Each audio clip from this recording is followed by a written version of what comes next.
Natural Bridges State Beach is a 65-acre California state park in Santa Cruz, California.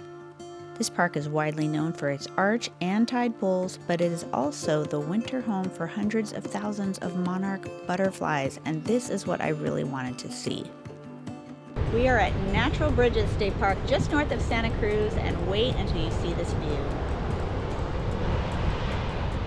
Ta-da! It's foggy! Since I'd never been to this park, I didn't really know where the Natural Bridge was. I didn't realize that it was just on the other side of this bird rock.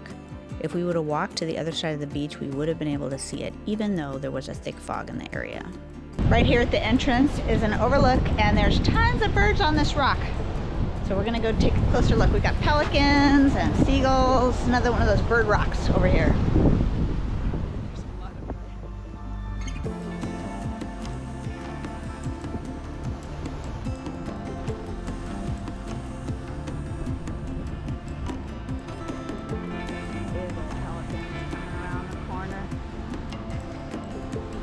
So there's a lookout right here, right before the entry shack, and so this is where all the pot smokers are.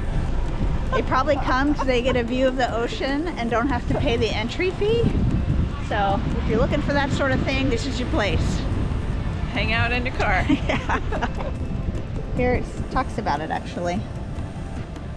The seasonal butterflies that come through the Monterey Bay National Marine Sanctuary.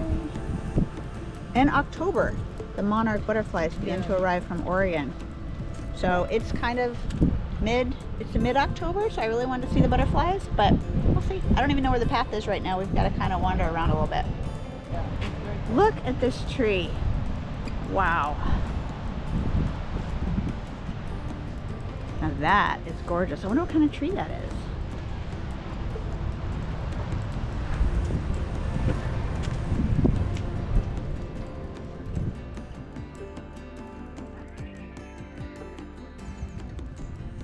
Looks like the visitor center here at Natural Bridges State Park closed 15 minutes ago. I was trying to find out if the butterflies have started their migration here or not yet, but I don't know. I'm gonna look for a path, see what we can find. There's a nice big parking lot here and some restrooms and some picnic tables.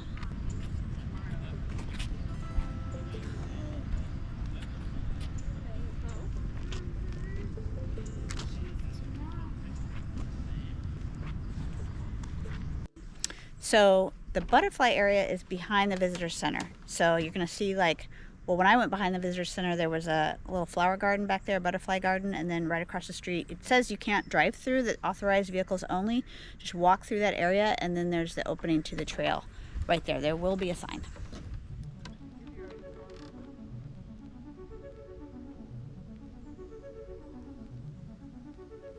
I had read that the butterflies migrate through here from mid-October to mid-February. And we were visiting in mid-October, so I wasn't really sure if the butterflies had arrived yet. This park has a beautiful eucalyptus grove, and that's where the monarch butterflies make their winter home. When the weather's warm, you can see them fluttering around, and when the weather gets colder, they cluster together on the eucalyptus branches to stay warm. I think it's too early for the butterflies because I haven't seen a single butterfly yet. I think it's too early. But we're gonna go down this path anyway because it's really pretty.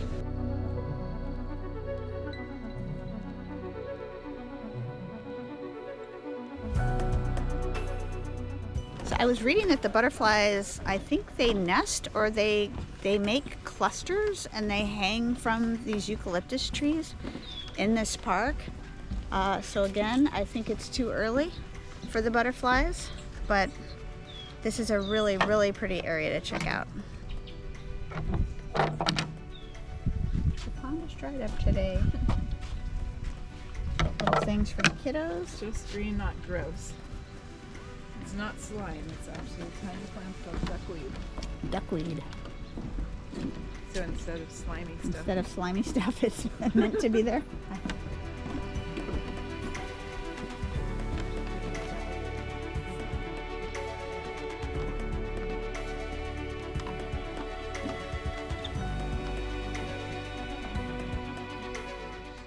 I thought it was too early, but I saw some people down here at the bottom of this walkway taking pictures looking up, and sure enough, there are a bunch of butterflies, and they look like dead leaves hanging from the trees. So if you look up high in the branches, you can see the butterflies. Now, I don't have my zoom camera, so I'll do my best to show you a little bit.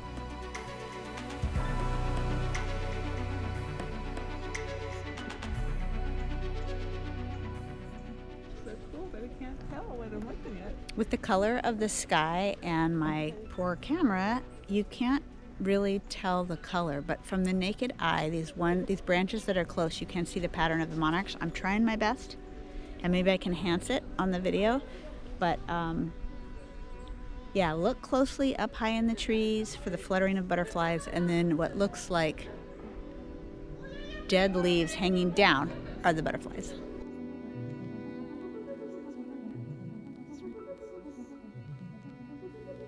I was fascinated to learn about the migration cycle of these butterflies.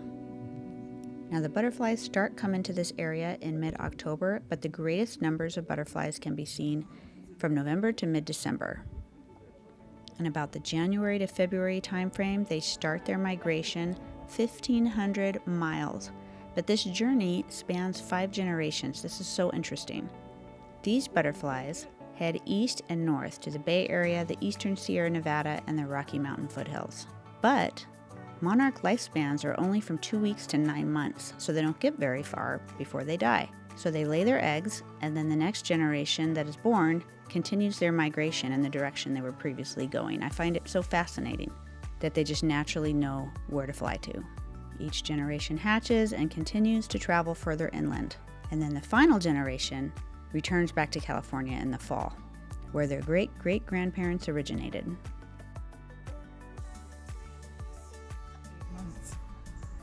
Wow. Each new generation spreads out across the West, and when fall arrives, we once again welcome them back through California. This is really cool. Something neat to learn about. It would be cool to bring your binoculars or your zoom lens. If you come here and you're planning ahead, you can see them better. I did not plan ahead. Well, we just thought they'd be flying around, but not really. And see, this is what I saw online, that they had these really big clusters. I bet they get even bigger. Yeah, that group that we saw. Oh, look, there's poison oak here. So stay on the path. Okay, so in the fall, that poison oak turns a little red, so look for that. And did you notice the beautiful pattern of sage green on the eucalyptus bark? These are the trees that the butterflies like to nest in, and it is absolutely gorgeous. You can even smell the eucalyptus in the breeze. It is so beautiful. So even if the fog comes in and you can't see the bridges, come down to the butterfly area and experience the beautiful eucalyptus trees. Here's a full map of the park with an area of wetlands, an area of the state beach, and then an area of the butterfly preserve. I'll have a link down in the description box below to the website with the full brochure. Here's a few photos I found to show you what it really can look like in beautiful sunny conditions. Now on the weekends during the fall and the winter, they have butterfly tours. You can meet at the Visitor Center at 11 a.m. and 2 p.m. to learn more about the monarch's miraculous life cycle. You know, if you want to come to California and see some other monarch areas as well, you can go to Pismo State Beach. They have a monarch butterfly grove in San Luis Obispo County. Or you can keep going south and head more towards Orange County and in San Clemente. The butterflies are there as well. So all along the coast of California, they'll come between November, typically. You know, this area is a little bit early in mid to late October, but November through February is the monarch butterfly season here. Nice. Thanks, Terry. You're welcome, Lisa. I have a co-host today in today's episode. Thank you, Terry. She's got a lot more knowledge about this area of California than I do. She's been a great tour guide.